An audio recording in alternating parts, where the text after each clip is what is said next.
On imagine un sous-espace W de Rn engendré par deux vecteurs U1 et U2. Ici, U1 et U2, d'après le dessin, ne sont pas orthogonaux. Les vecteurs orthogonaux sont souvent pratiques et donc on aimerait pouvoir engendrer le même espace W, mais avec deux vecteurs qui sont orthogonaux. Donc autrement dit, on voudrait trouver une base de W qui serait orthogonale. Comment on pourrait procéder? Il suffit ici d'utiliser tout simplement la projection orthogonale. Donc l'idée, on commence d'abord avec V1 égale à U1, et ensuite on va projeter U2 sur le vecteur V1. On obtient donc projection de U2 sur V1, et le vecteur bleu, V2, lui, devient U2 moins la projection de U2 sur V1. Le vecteur V2 et le vecteur V1 sont donc maintenant rendus perpendiculaires, et il n'est pas difficile de se convaincre que le vecteur V1 et V2 engendrent le même espace que U1 et U2. On est donc maintenant rendu avec une base B' qui est maintenant orthogonale.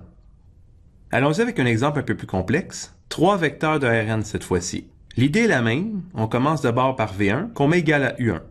Ensuite, il suffit d'égaliser que U1 et U2 sont dans un même espace, qui est l'espace W engendré par U1 et U2.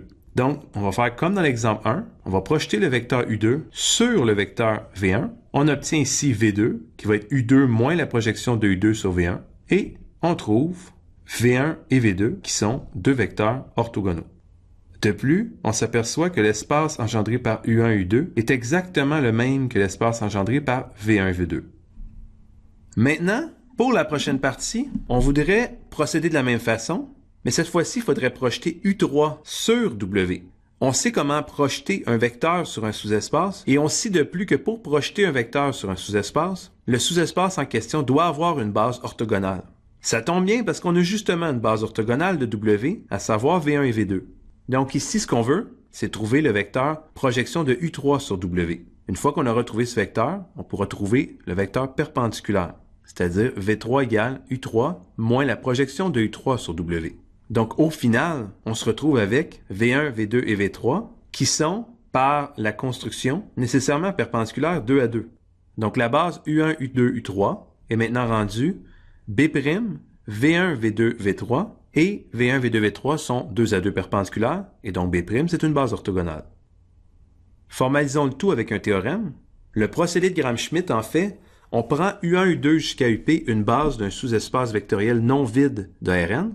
La famille V1, V2 jusqu'à Vp définit successivement par, on commence comme on l'a fait dans mes exemples tantôt, V1 égale à U1. Ensuite, V2 va être simplement le vecteur U2 moins la projection de U2 sur V1, qui va nous donner un vecteur nécessairement perpendiculaire à V1. Et ensuite, on continue en faisant V3 qui va être égal à U3 moins la projection de U3, mais cette fois-ci sur le sous-espace engendré par V1 et V2. On continue ainsi jusqu'à Vp, et cette nouvelle base va être orthogonale. On a également le fait que, pour n'importe quelle valeur de 1 à P, l'espace engendré par U1, U2 jusqu'à UK va être le même que celui engendré par V1, V2 jusqu'à VK. Donc autrement dit, l'espace engendré par U1, U2 est le même que V1, V2.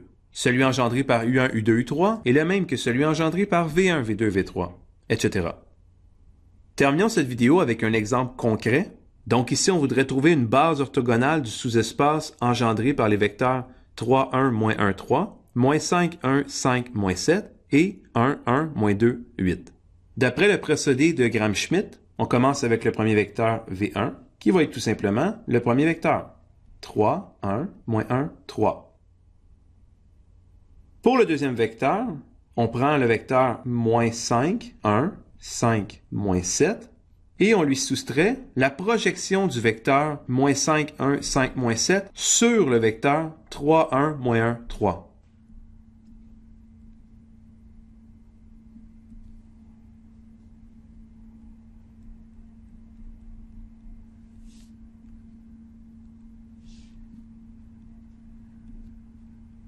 Qui nous donne le vecteur. Terminons avec le vecteur V3. On obtient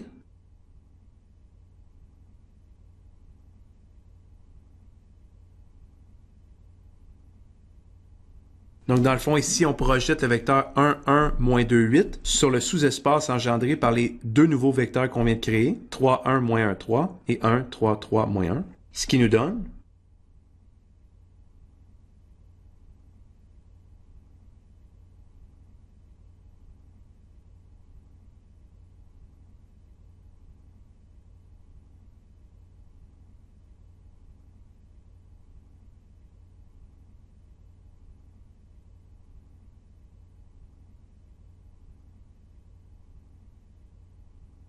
qui nous donne le vecteur final moins 3, 1, 1, 3. Je vous laisse vérifier que les nouveaux vecteurs V1, V2 et V3 sont bel et bien 2 à 2 perpendiculaires. Dans cette vidéo, nous avons vu ce qu'on appelle le procédé de Gram-Schmidt, qui nous permet de construire une base orthogonale d'un sous-espace à partir d'une base non orthogonale. Merci pour votre écoute.